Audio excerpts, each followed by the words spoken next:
علی شاہ زور news city reporter Thatta Pakistan Peoples Party کے senior رہنما سابق صوبائی وزیر سینیٹرز سسی پیلیجو نے کہا ہے کہ صوبہ سندھ میں حقیقی انصاف کی فراہمی کے لیے بھرپور نظام بنانے کے ساتھ برابری والے معاشرے قائم کرنا ضروری ہے تاکہ سندھ کے وڈیروں بوتار پیر سردار نظام سے چھٹکارا مل سکے۔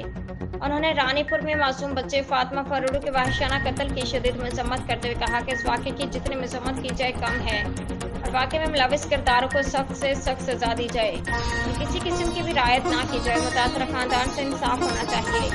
سسی پیلیجو نے سکھر کے صحافی جان محمد مہر کے قتل کی بھی شدید مذمت کی اور کہا کہ صحافی کے قتل میں ملوث ملزمان کو بھی سخت سے سخت سزا دی جائے۔ ان خیالات کا اظہار انہوں نے ٹھٹھا میں صحافیوں سے بات چیت کرتے ہوئے کیا۔